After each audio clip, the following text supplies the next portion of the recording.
Olá, tudo bem? Vamos começar mais um Conversando sobre o Evangelho com Lígia Simões e Pedro Simões. Hoje estamos aqui na introdução do Evangelho segundo o Espiritismo e então vamos começar aí o comentário sobre esses itens que perfazem a introdução e vou passar para a Lígia Simões para ela começar a nossa conversa do dia de hoje. Olá, Pedro, sempre bom estarmos juntos. Vamos abrir o Evangelho. Aqueles que quiserem fazer alguma anotação de lápis na mão, como é a nossa proposta sempre de estudo e reflexão. Introdução do Evangelho segundo o Espiritismo. Kardec começa falando do objetivo da obra, e esse primeiro grande e importantíssimo parágrafo que fala do ensino moral, da moral evangélica, é geralmente o mais abordado pelos expositores, por aqueles que comentam a introdução do Evangelho. É bem conhecida essa proposta de Kardec, importantíssima, de desdobrar, não é? As máximas, as parábolas do Evangelho de Jesus, para percebermos as consequências de sua aplicação em nossas vidas. Então, nós vamos procurar comentar alguns outros pontos que consideramos também importantes na introdução, para variarmos um pouco, né? Na abordagem que nós mesmos fazemos habitualmente. Olha, antes de você ir para frente, acho que a gente já tinha comentado na nossa conversa passada, e eu vou colocar aqui em cima o cardzinho para quem não assistiu poder assistir, que nesse primeiro parágrafo ele vai falar muito dessa ideia do código moral, do código divino, do Evangelho como um grande roteiro para as nossas vidas, roteiro de felicidade para as nossas vidas, abarcando todos os aspectos da vida pública e da vida privada, né?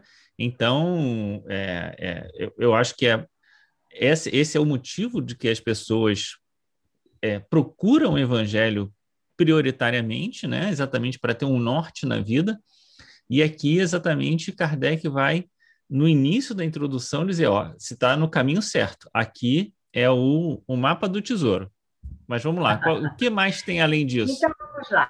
Introdução fala de abertura. E é muito interessante a gente observar, embora Kardec não faça essa observação, como ele vai estruturar o estudo do Evangelho segundo o Espiritismo, né? A gente percebe, estudando o Evangelho, a organização dos capítulos dentro de uma lógica super interessante, né? Quando ele, do capítulo 1º ao capítulo 6º, é como se ele apresentasse, né, os princípios em que se funda, em que vai se fundar esse estudo do Evangelho segundo o Espiritismo, né? E nós vamos ver que ele vai encadeando do 1º ao 6º capítulo, depois nós vamos perceber melhor isso. Depois do 7º, a partir do 7º, as bem-aventuranças, o estudo das bem-aventuranças, que é o código divino, não é?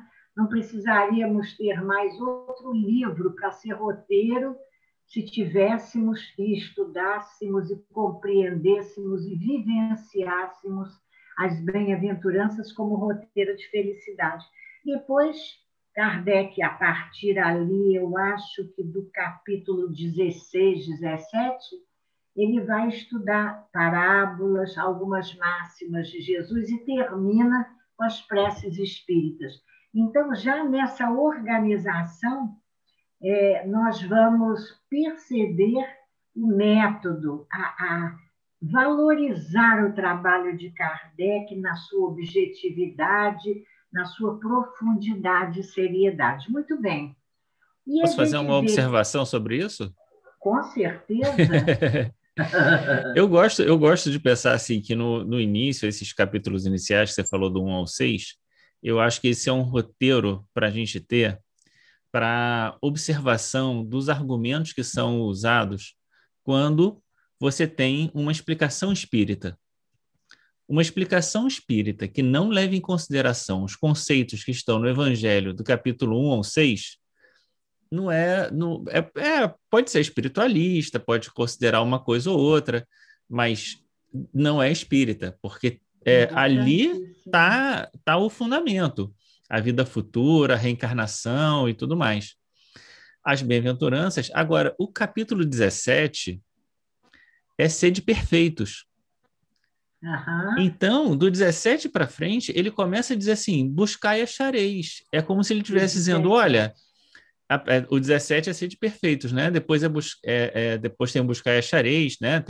É como se depois disso ele estivesse dizendo assim, agora que você entendeu tudo, agora está na hora de você tornar isso uma verdade, né? Já o entendimento das consequências. Exatamente. O entendimento das consequências. Exatamente. E é importante também, a gente considerando 1 ao 6, que a gente se utilize disso com uma base de reflexão, porque às vezes a gente se percebe, não estamos falando dos outros, estamos falando da gente, fazendo uns raciocínios muito simplistas, por exemplo, a respeito da lei de causa e efeito, causa e consequência, e da reencarnação, a gente se utiliza dos princípios espíritas repetindo ideias e posicionamentos antigos que, na verdade, não cabem nessa moral, nesses princípios evangélicos. Mas uma outra observação que eu tenho sobre essa organização e que acho muito interessante, temos procurado fazer, é perceber, e isso em alguns momentos Kardec faz, em O Evangelho segundo o Espiritismo, mas não temos, ele não contextualiza para nós o cenário, né? Contextualizar seria o cenário, redundância, das parábolas, das narrativas de Jesus, sempre muito simbólicas.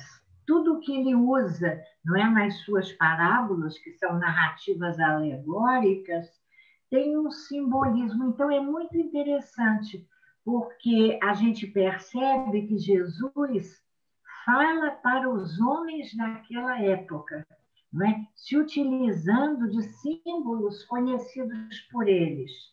Mas a beleza, a riqueza da mensagem é que nós podemos, dentro da atualização que nós já percebemos hoje no mundo contemporâneo que vivemos, a gente já pode perceber de uma maneira, vamos dizer assim, atualizada esses símbolos. Não sei se você concorda comigo, Pedro.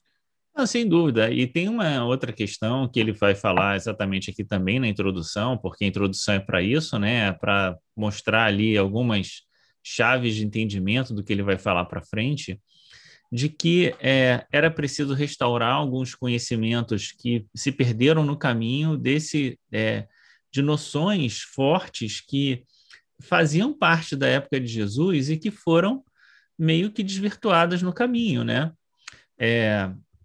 Bastante, agora lendo há 2000 anos, né? A gente vê que a reencarnação era isso também está no Evangelho, mas de qualquer maneira, né? Mais um relato histórico. Já era um conhecimento da época, já era um conhecimento comum, já era um conhecimento corrente, né? E que foi se perdendo com o tempo. Então, o que me chama mais atenção não é tanto a questão, não é somente a questão simbólica, mas também a ideia de que, se não restaurar os sentidos, os conceitos, né, que se perderam no caminho e que o Espiritismo vem trazer novamente, colocar novamente, né, para discussão, as parábolas de Jesus, os conhecimentos de Jesus acabam se perdendo, né? E a gente vê discussões teológicas que são completamente... onde é que isso quer chegar com isso? Para, né, onde isso vai? Fala. Você lembra que está lá na Sim, introdução a importância de preservarmos a primitiva simplicidade do Evangelho, da mensagem de Jesus, e diz Kardec que lhe constitui o encanto e a autenticidade. Que beleza isso! você Uma vê? advertência importantíssima, está lá. Kardec chamou a nossa atenção para isso. Mas você sabe dessa introdução, e depois já entrando, onde Kardec comenta sobre a universalidade, né, dos ensinamentos dos espíritos, sobre o que se chamou, eu acho, um código, né, de verificação dessa universalidade. Eu acho muito importante e tão atual, e muitas vezes a gente faz uma leitura rápida dessa parte em que ele nos fala sobre o seu método de análise das comunicações, não é? Nos chamando a atenção para alguns pontos nos quais nós devemos refletir e que me parecem descuidados nos dias atuais. Qual é o cenário que nós temos nos dias atuais, sem entrarmos em nenhum julgamento? A possibilidade do contato virtual traz para nós o espaço de divulgação de infinitas mensagens recebidas por infinitos médios, com uma troca, não é? Muito, muito fácil, muito simples de ideias. Então, e muitas vezes nós nos descuidamos de fazer das mensagens que recebemos ou que aqueles com quem contactamos recebem, essa análise cuidadosa, como é que ele diz mesmo, com a sanção de concordância que valida os princípios da doutrina. Acho importantíssimo. E o que Kardec diz lá para a gente? Veja bem, eu negritei com lápis na mão, risquei Eu acho que nesse no meu sentido evangelho. da análise das mensagens, vale aquilo que a gente tinha comentado antes, né? Quer dizer, a mensagem, o que ela traz efetivamente de conteúdo, né? Utilidade. E quais os conceitos que são utilizados, né? Dentro Como eles dessa são... concordância. Uhum. Outra palavra que eu me lembrei quando estava refletindo, Pedro, e que a gente gosta muito, está lá no Livro dos Espíritos, é o cabimento da mensagem. Uhum. Me lembrei, anotei, cabimento. Tem cabimento? E para a gente saber se tem cabimento, a gente tem que prestar atenção no que Kardec coloca aqui para nós. Estou aqui com o meu evangelho na mão, e o que ele diz para nós? Olha, ele, quando nos alerta a respeito dos espíritos sistemáticos e dos enganadores, ele diz para a gente: só os espíritos da categoria mais elevada, aqueles que estão totalmente desmaterializados, se encontram despidos de ideias e preconceitos terrenos. Como é que a gente vai entender isso? Então, não é válido? É válido. A gente tem que entender, e vou fazer um parênteses aqui, estudando o Livro dos Médiuns. Uhum. Os espíritas não estudam o Livro dos Médiuns, adoram estudar o Livro dos Médiuns no olhar de A, B ou C, que já vão fazer as interpretações do que Kardec nos trouxe com suas ideias e preconceitos terrenos. Então, é Kardec por Kardec estudar o Livro dos Médiuns. Todos nós, está lá quando a gente faz a análise das comunicações, nos dizendo que mesmo naqueles médiuns absolutamente inconscientes, com a psicografia, que era analisada à época de forma automática, o conteúdo que eles guardam, as suas ideias do espírito, de alguma maneira estão presentes ali nas comunicações, sendo utilizadas pelos espíritos que ditam as mensagens, mais ou menos de acordo com a necessidade. Então, quando Kardec diz para nós, toda comunicação precisa passar por um exame comprovativo, olha o que ele diz, da razão e do bom senso. Razão e bom senso. Por mais respeitável que seja o nome que traga como assinatura, se em contradição com o bom senso, deve ser rejeitada. E aí ele usa uma expressão que eu considero feliz para passar para você, que é quando ele fala de falta de luzes. Falta de luzes se entendendo como a importância do estudo, para que a gente fuja daquela tendência de tomarmos como verdade as nossas próprias opiniões, ou de aceitarmos mensagens que, em verdade, se analisadas cuidadosamente, vão refletir o ponto de vista, o olhar daqueles que foram os seus medianeiros. Essas questões são muito difíceis, né, porque elas têm dois lados. Um lado a gente vê um crescimento das mensagens espirituais a despeito, vamos dizer assim, da sua validade, né? É um espírito superior que está falando, não é? Mas o próprio crescimento das mensagens cria uma percepção, né, de que existem mensagens. Isso vai se tornando cada vez mais difundido, ainda que a gente possa pensar se aquela mensagem de fato veio de um espírito superior, se é realmente aquele espírito que está falando, a gente possa colocar isso em questão. Mas veja qual é o ponto que eu estou dizendo. O ponto que eu estou dizendo é que cada vez mais a ideia da mediunidade, a difusão da mediunidade, da comunicação com os espíritos, e nem sempre, né, tão espíritos, né, às vezes algumas coisas meio anímicas e tal, mas de todo modo isso vai trazer uma difusão daquilo que é algo extremamente importante para as ideias espíritas, que é a consolidação dessa mensagem, né, da comunicação entre os encarnados e desencarnados. Por outro lado, deixa eu só botar o outro lado aqui da questão. Por outro lado, né, a gente tem essa análise, né, que o próprio Emmanuel disse isso, né? O próprio Emmanuel disse isso. O próprio Emmanuel disse, olha, se eu falar alguma coisa que está fora da doutrina espírita, vocês ficam com a doutrina e deixam o meu pensamento de lado.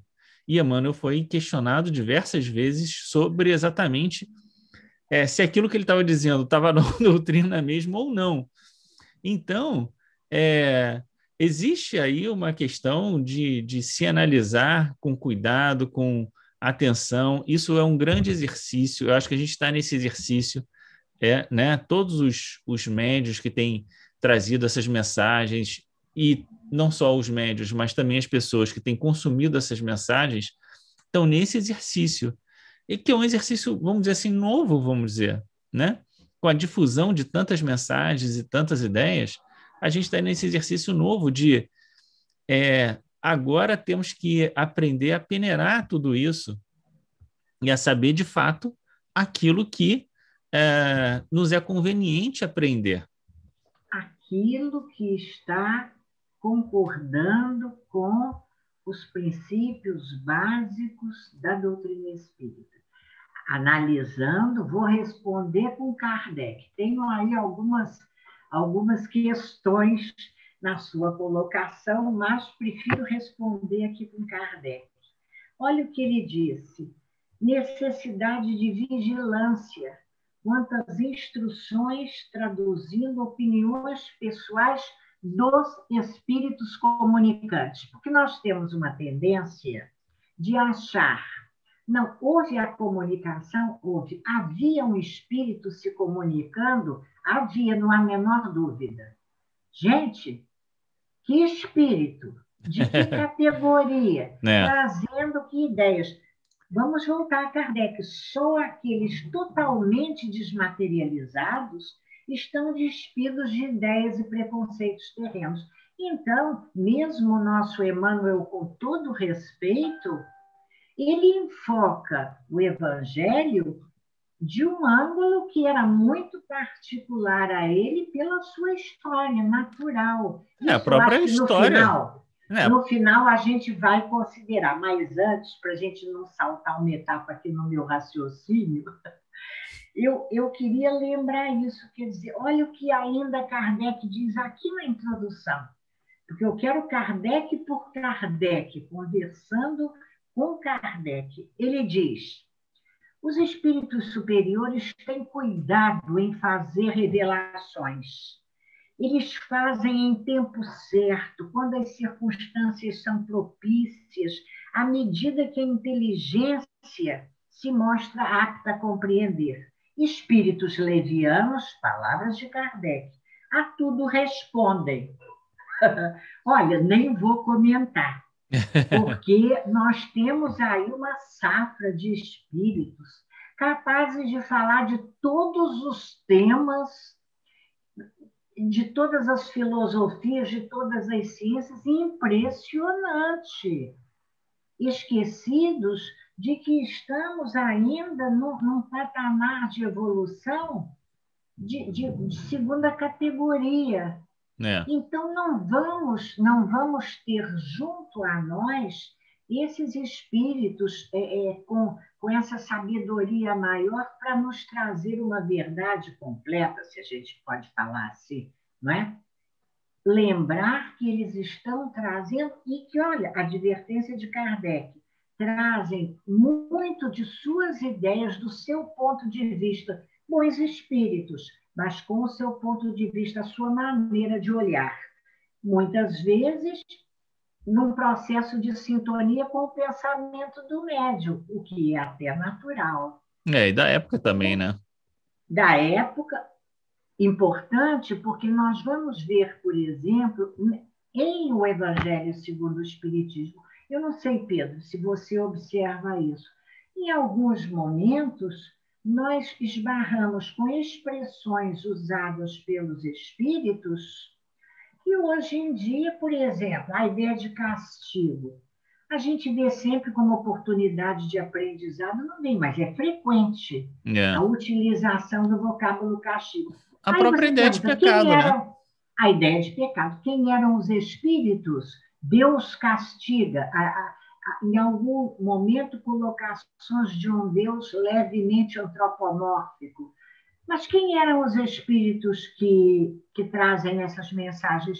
Espíritos todos saídos das igrejas católicas, da doutrina católica, que naturalmente se manifestam ainda dentro de uma concepção, de um vocabulário, a meu ver, próprio daquela época. Então, a gente precisa... O que nós entendemos com a doutrina sobre essa ideia de castigo? Tem a ideia do errar o alvo, de uma escolha que não foi feliz, enfim, aprendizado, aprendizado, aprendizado. E para terminar essa minha abordagem nesse ponto aqui, eu queria só chamar a atenção de duas ideias importantes. Eu só fazer um comentário aqui, antes das ideias importantes, porque senão eu não consigo comentar depois.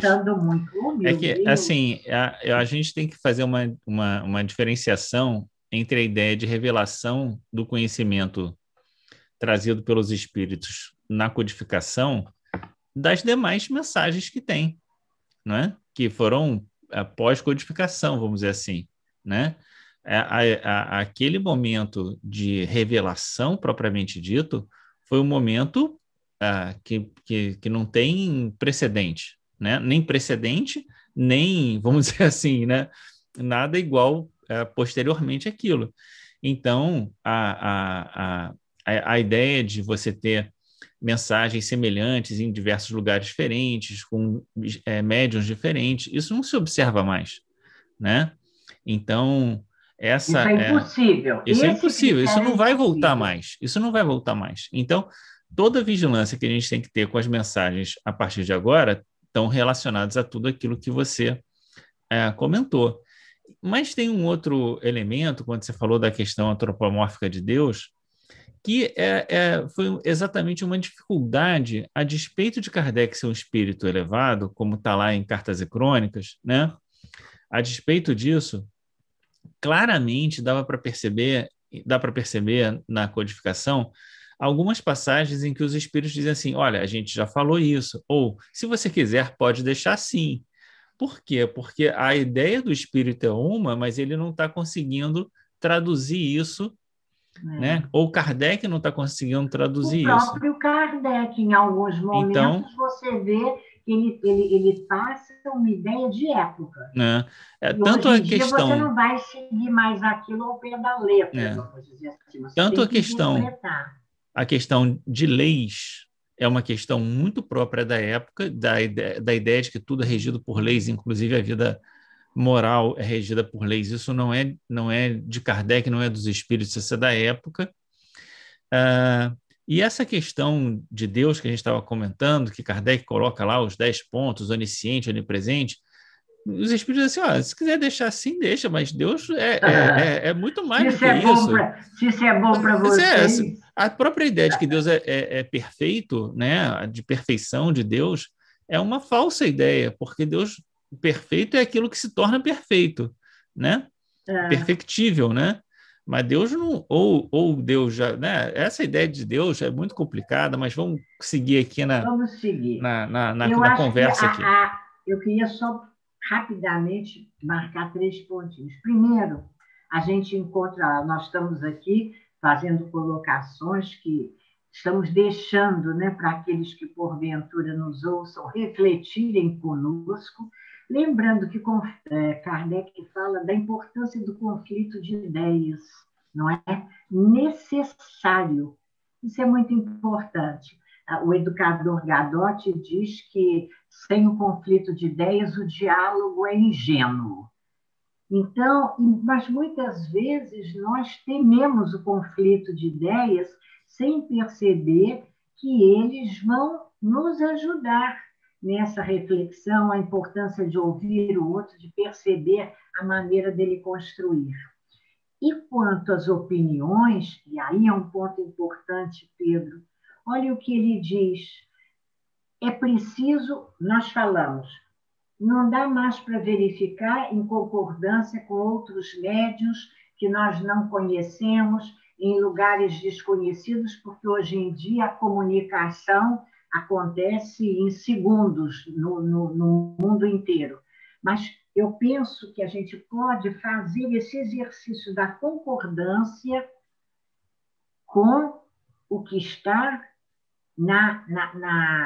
no livro dos médiuns, com o que está no livro dos espíritos, nas obras, no trabalho de Kardec. A concordância tem que ser com a ideia espírita, com a ideia espírita. Então, está de acordo, tem cabimento, como nós dissemos, tem real utilidade do ponto de vista do ensino moral,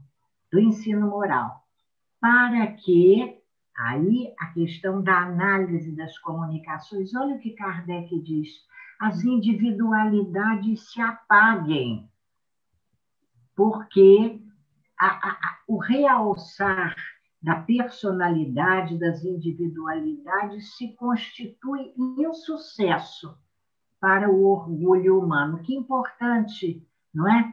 Que os médiuns não sejam as estrelas.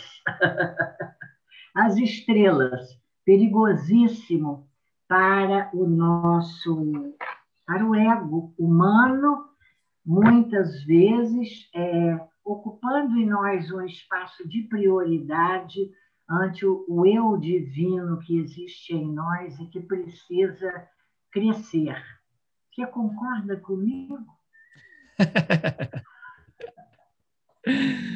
Sem dúvida, estamos chegando aqui no final da nossa conversa sobre a introdução. Para tenha sido útil. Claro. O que eu acho importante de ressaltar, agora que a gente vai começar na próxima semana o capítulo 1, é observar que nas mais das vezes, a gente tem uma apreensão do Evangelho muito consoladora, o que é bom por um lado, né? Tentar tirar dali algo que nos conforte. Mas, como espíritas já há algum tempo, a gente tem que não só ter essa apreensão consoladora do Evangelho, mas também estudar o Evangelho, né? Ou seja, quais são exatamente os conceitos que estão no Evangelho e que podem fazer com que a nossa vida seja uma vida reflexiva, ou seja, que a gente pense a nossa vida a partir de conceitos do Evangelho. Por exemplo, não quero me estender aqui porque a gente vai falar sobre isso depois. No capítulo Bem-aventurados aflitos, Kardec apresenta 5 motivos de sofrimento. Mas quais são esses tipos de sofrimento? Né? Quais são esses 5 tipos? Então, é preciso que a gente estude o Evangelho e não apenas tenha o Evangelho como fonte de consolação, porque o estudo do Evangelho é que vai nos dar a possibilidade de fazer toda essa reflexão que você falou sobre as mensagens, sobre os critérios, sobre, afinal de contas, estamos olhando os nossos companheiros falando, quais são os conceitos que eles estão usando, afinal de contas, o quanto isso é de fato o espiritismo ou outras coisas, né? O quanto isso vem contaminado com outras ideias. Enfim, eu acho que era um pouco isso. Eu acho que Kardec, né, como professor que fez uma introdução digna desse nome, né, trazendo para nós todas essas questões que nos ajudam a ler o que vem daqui para frente. Para que a gente possa, segundo ele, garantir a unidade futura do Espiritismo. Muito bem, vamos terminar por aqui? Muito bem, então, muito obrigado pela companhia, pela conversa desse dia de hoje, dessa introdução. Que Deus nos abençoe o dia, que Deus abençoe a todas as pessoas que estão nos escutando, suas casas, suas famílias, suas vidas. Que Deus nos abençoe hoje e sempre, que a gente possa perseverar no bem. Vamos terminando por aqui. Um grande abraço e até. Fala também e até. E até. Tchau.